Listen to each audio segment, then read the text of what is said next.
اعوذ باللہ من الشیطان الرجیم بسم اللہ الرحمن الرحیم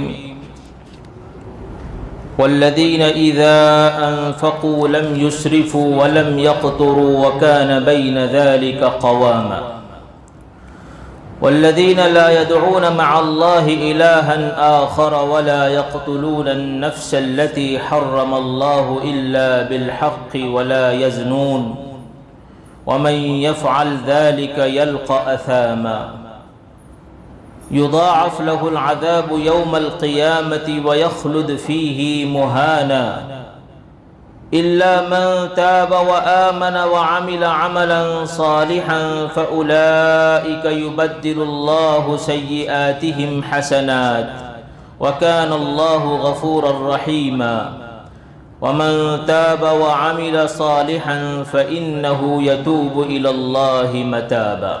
محترم بزرگوں، عزیز نوجوان بھائیوں، قرآن کریم کی محبت پر آپ کا جمع ہونا مبارک ہو۔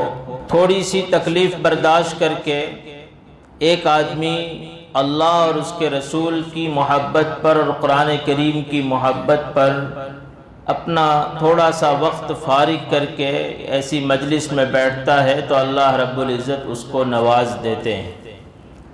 سورہ فرقان کی آخری چند آیتیں جنہیں ہم پڑھ رہے ہیں، اللہ رب العزت نے ان آیات میں رحمان کے بندوں کی 13 صفات بیان فرمائی ہیں۔ ان میں سے 5 صفتیں ہم پڑھ چکے ہیں، آج ہم 6ٹھی صفت پڑھنے جا رہے ہیں۔ اب تک کی جتنی صفتیں بیان کی گئی، جتنی خوبیاں بیان کی گئیں، ان کا تعلق بدنی عبادتوں کے ساتھ تھا۔ آج جو خوبی بیان کی جائے گی اس کا تعلق مالی عبادت کے ساتھ، کہ رحمان کے بندے مالی عبادت میں کیا انداز رکھتے ہیں، کیا طریقہ کار رکھتے ہیں۔ قرآن کریم نے ارشاد فرمایا والذین اذا انفقوا لم یسرفوا ولم یقتروا وکان بین ذلک قواما۔ رحمان کے بندوں کی شان یہ ہوتی ہے کہ جب وہ مال خرچ کرتے ہیں تو اسراف نہیں کرتے ہیں، فضول خرچی نہیں کرتے اور بخل نہیں کرتے ہیں، اور ان کا انداز فضول خرچی اور بخل کے درمیان اعتدال پر مبنی ہوتا ہے۔ فضول خرچی کسے کہا جاتا ہے؟ ایک آدمی گناہ کے کام میں 1 پیسہ بھی خرچ کرے، وہ فضول خرچی۔ خرچ کرنا حرام، اللہ کو بالکل پسند نہیں۔ ایک آدمی ان کاموں میں جن کو اللہ رب العزت نے مباح اور جائز قرار دیا ہے، ان کاموں میں ضرورت سے زیادہ خرچ کرے، ضرورت سے زیادہ خرچ کرے تو یہ بھی فضول خرچی کہلاتا ہے۔ مثلا گھر بناتا ہے تو ضرورت سے زیادہ بڑا مکان بنانا یا ضرورت سے زائد چیزوں کا اس میں اضافہ کرنا فضول خرچی ہے۔ ہاں، آپ کی جتنی ضرورت ہے، آپ کا جتنا تقاضا ہے اتنا ضرور آپ بنائیے، لیکن رہنے والے 2 یا 3 ہیں اور اتنا بڑا گھر بنا دیا کہ اب اس کو استعمال کرنے والا کوئی نہیں، کروڑوں روپے کی لاگت سے وہ مکان بن کر تیار ہوتا ہے اور اس میں رہنے والا کوئی نہیں، تو یہ فضول خرچی کہلاتا ہے۔ شادی بیاہ کا موقع ہے، ہاں شریعت جتنی اجازت دیتی ہے آپ اتنا خرچ کیجئے، ورنہ آپ اپنی طرف سے اپنی حیثیت سے بہت زیادہ، ضرورت سے بہت زیادہ خرچ کرتے ہیں تو یہ فضول خرچی کہلاتا ہے۔ گھر میں جب کھانا پکتا ہے یا ضرورت کی چیزیں آتی ہیں تو ان میں بھی آدمی کو ایک میٹر رکھنا چاہیے کہ ضرورت ہے اتنا آپ لائیے، ضرورت نہیں ہے وہاں بریک لگائیے، چاہے آپ کے پاس کروڑوں روپے کیوں نہ ہو، لیکن ایک بریک لگانا سکھایا ہمیں قرآن کریم نے کہ رحمان کے بندے کبھی فضول خرچی نہیں کرتے ہیں، بخل نہیں کرتے ہیں۔ مطلب یہ ہے کہ جن کاموں میں اللہ تبارک و تعالی نے اور اللہ کے رسول صلی اللہ علیہ وسلم نے خرچ کرنے کا حکم دیا ہے، ان کاموں میں جتنا ضرورت ہے اتنا برابر خرچ کرتے ہیں۔ اس میں زیادہ بریک نہیں لگاتے ہیں، اس میں بخل اور کنجوسی سے کام نہیں لیتے ہیں۔ مثلا یہی لے لیجئے کہ گھر والوں پر خرچ کرنا ضروری ہے، بیوی بچوں کے لیے خرچ کرنا ضروری ہے، اپنے جتنے ماتحت ہیں ان پر خرچ کرنا ضروری ہے۔ اب جتنا ضروری ہے وہ ضرور کرنا چاہیے، اس میں بخل سے کام نہیں لینا چاہیے۔ آدمی بخل سے کام لے اور گھر والے کپڑوں کی ضرورت ہے کپڑے نہیں لا کر دیتا ہے، کھانے پینے کی چیزوں کی ضرورت ہے اس میں کمی کرتا ہے، بچے بھوکے رہتے ہیں، تو یہ بخل کہلاتا ہے۔ اسی طرح ہر وہ میدان جس میں اللہ اور اس کے رسول صلی اللہ علیہ وسلم نے خرچ کرنے کا حکم دیا ہے، وہاں کٹوتی کرنا، وہاں بخل سے کام لینا رحمان کے بندوں کا یہ شیوا نہیں ہوتا ہے۔ زکوٰۃ ادا کرنا ہے پوری زکوٰۃ ادا کرتا ہے، صدقہ فطر ادا کرنا ہے برابر ادا کرتا ہے، قربانی کا جب موقع آیا برابر قربانی کرتا ہے، عشر کا جہاں مسئلہ ہے وہاں اپنا پورا عشر چکاتا ہے۔ یہ رحمان کے بندوں کا شیوا ہوتا ہے کہ جب وہ خرچ کرتے ہیں تو فضول خرچی نہیں کرتے اور بخل سے بھی کام نہیں لیتے، وہ درمیانی رفتار سے چلتے ہیں۔ اللہ تعالی ہمیں اس کی توفیق عطا فرمائے۔ چھٹی صفت رحمان کے بندوں کی مکمل ہوئی۔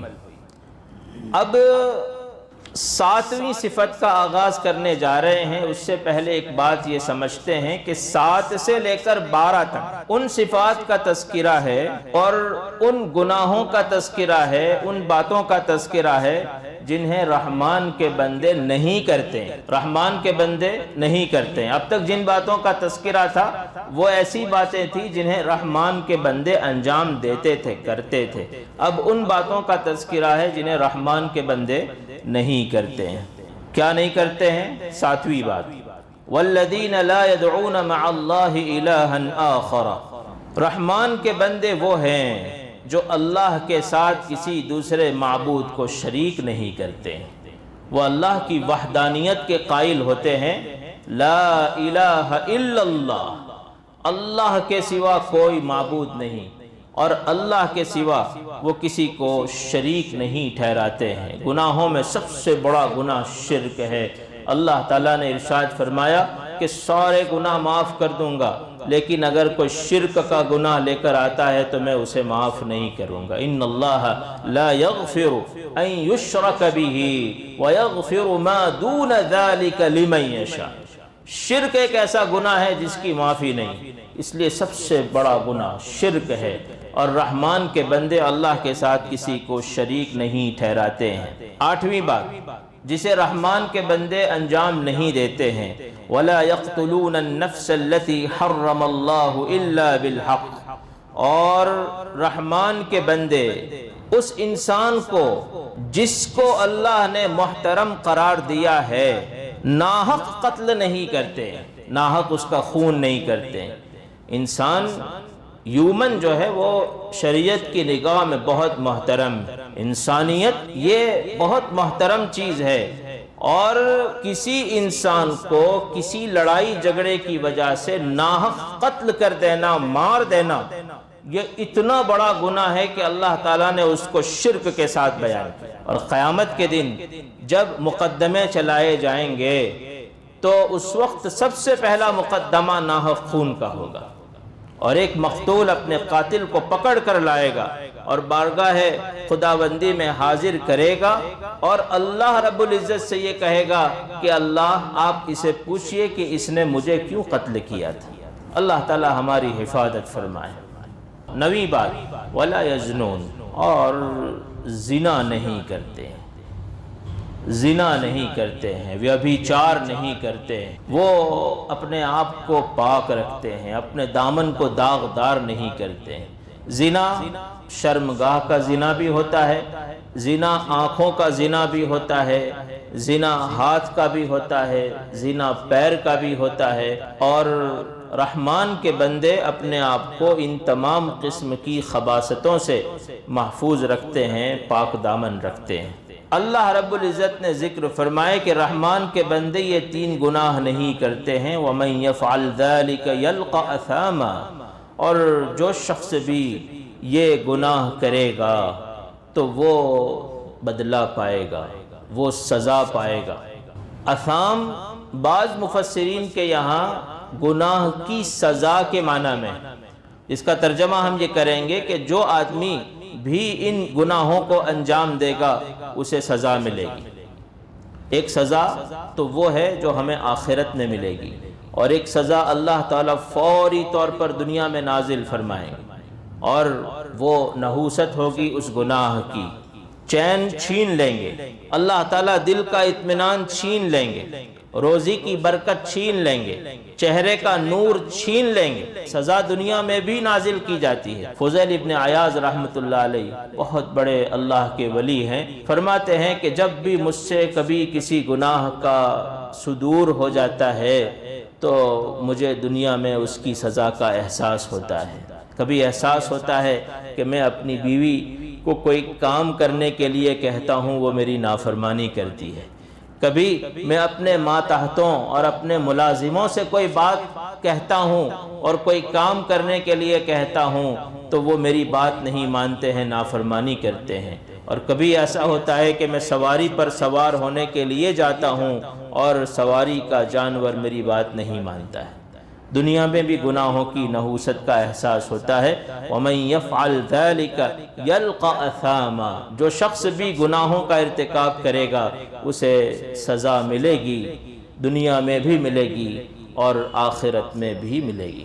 بعض مفسرین نے اثام کا ترجمہ جہنم سے کیا ہے، لہذا ترجمہ یہ ہوگا کہ جو شخص بھی گناہوں کا ارتکاب کرے گا وہ جہنم میں جائے گا۔ اللہ تعالی ہماری حفاظت فرمائے۔ یضاعف له العذاب یوم القیامہ ویخلد فیہ مہانا۔ اب یہاں سے اس شخص کا تذکرہ ہے جس نے ان تینوں گناہوں کو انجام دیا۔ تین گناہ کا تذکرہ ہوا، ایک تو شرک کیا، اس نے قتل بھی کیا اور اس نے زنا بھی کیا۔ تین گناہ بڑے بڑے اس نے انجام دیے۔ ظاہر سی بات ہے کہ شرک کیا تو وہ مشرک ہے، کافر ہے، اللہ کو ماننے والا نہیں ہے، ایک بہت بڑا گناہ ہے۔ اور اس پر اس نے قتل بھی کیا ہے، اس نے اس پر زنا بھی کیا ہے، تو اب اس کو جو سزا دی جائے گی وہ دوہری دی جائے گی، کئی گنا دی جائے گی، جتنے گناہ اتنی سزا، جتنے گناہ اتنی سزا۔ شریعت کا یہ فیصلہ ہے۔ ظلمات بعضها فوق بعض یضاعف له العذاب یوم القیامہ۔ ایسے شخص کے لیے جس نے تینوں گناہ ایک ساتھ کر لیے، قیامت کے روز کئی گنا عذاب ہوگا۔ وَيَخْلُدْ فِيهِ مُهَانًا، اور وہ ہمیشہ ہمیش کے لیے ذلیل و خوار ہو کر اس سزا میں مبتلا رہے گا۔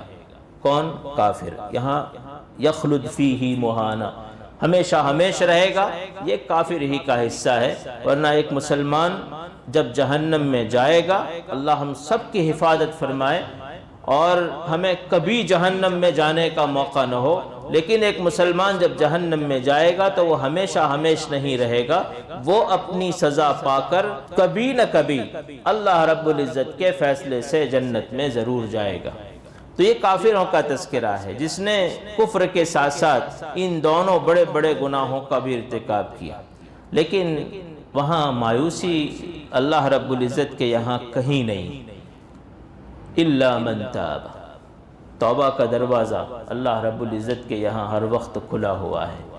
کوئی بھی ہو، کوئی بھی ہو، کتنا ہی بڑا کافر کیوں نہ ہو، اللہ کے رسول صلی اللہ علیہ وسلم پر جس نے پتھر کیوں نہ پھینکا ہو، اللہ کے رسول صلی اللہ علیہ وسلم پر جس نے تھوکا کیوں نہ ہو، آپ کو گالی کیوں نہ دی ہو، حضرت حمزہ کا کلیجہ نکال کر اس نے چبایا کیوں نہ ہو، اس نے بڑے بڑے صحابہ کو قتل کیوں نہ کیا ہو، لیکن جب بھی وہ توبہ کے دروازے پر آتا ہے اور اللہ رب العزت کی بارگاہ میں حاضر ہوتا ہے تو توبہ کا دروازہ اس کے لیے ہر وقت کھلا ہوتا ہے۔ الا من تاب وآمن وعمل عملا صالحا فأولئك يبدل الله سيئاتهم حسنات وكان الله غفورا رحيما۔ توبہ اللہ رب العزت کی طرف سے خوش بختی کی علامت ہے، گڈ لک ہے انسان کا کہ اسے توبہ کی توفیق ہوتی ہے۔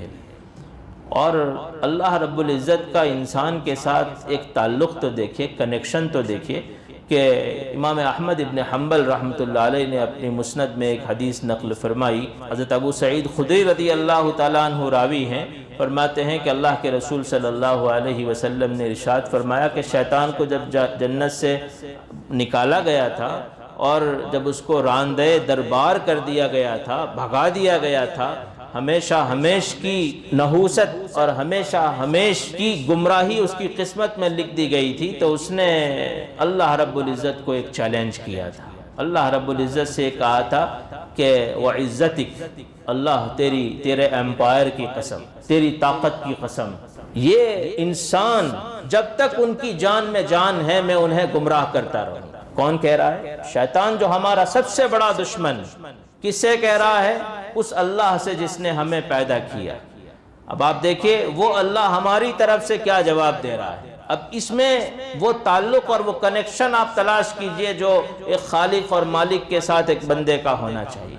اللہ رب العزت نے اس وقت فرمایا تھا وَعِزَّتِي وَجَلَالِي، دو لفظوں کے ساتھ اپنے اس جملے کا اور اپنے اس واقعے کا، اس سینٹنس کا جو اللہ نے آغاز کیا ہے وہ آدمی کو جھما دیتا ہے، تڑپا دیتا ہے۔ اللہ نے کہا کہ میرے امپائر کی قسم اور میرے جاہ و جلال کی قسم، تو ان کو جتنا اکسا لے، جتنا بہکا لے، جتنے گناہ ان سے کرا لے، ان کا دل چاہے جتنا سیاہ ہو جائے، کالا ہو جائے، جب یہ میری بارگاہ میں حاضر ہوں گے اور جب حاضر ہوں گے اور جب توبہ کے پانی سے اپنے دل کو دھونے کے لیے میرے سامنے گھٹنے ٹیک کر حاضر ہوں گے تو میں ان کو معاف کر دیا کروں گا۔ یہ اللہ رب العزت کا دائمی فرمان۔ توبہ کا دروازہ ہمیشہ ہمیش کھلا ہے، چاہے وہ ایک مشرک اور کافر ہی کیوں نہ ہو۔ إِلَّا مَن تَابَ وَآمَنَ وَعَمِلَ عَمَلًا صَالِحًا فَأُولَئِكَ يُبَدِّلُ اللَّهُ سَيِّئَاتِهِمْ حَسَنَاتٍ، ہاں مگر وہ آدمی جو توبہ کر لے اور پھر ایمان لے آئے اور پھر نیک اعمال کرنے لگے تو یہ ایسے لوگ ہیں کہ اللہ تعالیٰ ان کے گناہوں کے بدلے میں نیکیاں لکھ دیں گے۔ واہ کیا بات ہے، کیا کرم ہے خدا کا، کیا شان ہے اس کی۔ وہ صرف گناہوں کو معاف کر دیتا ہمارے لیے بہت بڑی بات تھی، مگر اللہ نے یہ ارشاد فرمایا کہ وہ آئے گا اپنے گناہ لے کر، اس کے نامہ اعمال میں 1000 گناہ ہیں، میں ان 1000 گناہوں کو معاف کروں گا اور ان 1000 گناہوں کے بدلے میں 1000 نیکیاں لکھ دوں گا۔ یہ اللہ کی شان ہے۔ وَكَانَ اللَّهُ غَفُورًا رَحِيمًا، اللہ تعالیٰ مغفرت کرنے والا، رحم کرنے والا ہے۔ وَمَن تَابَ وَعَمِلَ صَالِحًا فَإِنَّهُ يَتُوبُ إِلَى اللَّهِ مَتَابًا، اور مسلمانوں میں سے اگر کسی سے گناہ ہو جاتا ہے، وہ زنا کر لیتا ہے، وہ کسی بھی بڑے گناہ کا ارتکاب کر لیتا ہے، قتل کر بیٹھتا ہے، تو اللہ تعالیٰ اس کی توبہ کو بھی قبول فرماتے ہیں۔ وہ اور ومن تاب وعمل صالحا، اور مسلمانوں میں سے کوئی آدمی اگر توبہ کرتا ہے اور پھر وہ نیک ڈگر پر آ جاتا ہے، اچھے کام کرنے لگتا ہے، تو اللہ تعالیٰ فَإِنَّهُ يَتُوبُ إِلَى اللَّهِ مَتَابًا، تو یہی ہے وہ آدمی جو صحیح توبہ کرنے والا ہے۔ اللہ تعالیٰ ہمیں ان باتوں پر عمل کرنے کی توفیق عطا فرمائے۔ آخر میں مختصر انداز میں آج تک ہم نے 9 صفات پڑھی ہیں، ان کا پھر ایک مذاکرہ کرتے ہیں۔ سب سے پہلی صفت عبدیت، کہ رحمان کے بندے عبدیت کا لبادہ اوڑے ہوئے ہوتے ہیں اور ہمیشہ وہ بندے بن کر رہتے ہیں۔ دوسری صفت ہم نے رحمان کی بندوں کی یہ پڑھی کہ ان کی وضاقتہ اسلامی ہوتی ہے اور ان کی چال ڈھال جو ہوتی ہے وہ زندہ ہوتی ہے، وہ اس شان کے مطابق چلتے ہیں جس شان کے مطابق اللہ نے انہیں چلنا سکھایا ہے اور جیسے اللہ کے رسول صلی اللہ علیہ وسلم چلا کرتے تھے۔ تیسری بات، معاشرت میں اور سوشل لائف میں وہ نہ کسی کو تکلیف پہنچاتے ہیں، اور اگر کوئی انہیں تکلیف پہنچاتا ہے تو اس کے ساتھ شریف انداز میں پیش آتے ہیں۔ نمبر 4، رب کے ساتھ ان کا تعلق اتنا مضبوط ہوتا ہے کہ جب رات کو لوگ میٹھی نیند سو رہے ہوتے ہیں، یہ بستر سے اٹھ کر اپنے رب کے سامنے تہجد کی نماز ادا کرتے ہیں۔ نمبر 5، جہنم سے پناہ مانگتے ہیں۔ نمبر 6، مالی عبادت میں نہ وہ بخل سے کام لیتے ہیں، نہ فضول خرچی سے کام لیتے ہیں، بلکہ اعتدال سے کام لیتے ہیں۔ شرک نہیں کرتے ہیں، ناحق قتل نہیں کرتے ہیں، زنا نہیں کرتے ہیں۔ 9 صفات ہیں۔ اللہ رب العزت ہمیں انہیں یاد رکھنے کی اور اپنی زندگی میں اتارنے کی توفیق عطا فرمائے۔ وآخر دعوانا ان الحمد للہ رب العالمین، وصلی اللہ علی النبی الکریم برحمتک یا ارحم الراحمین۔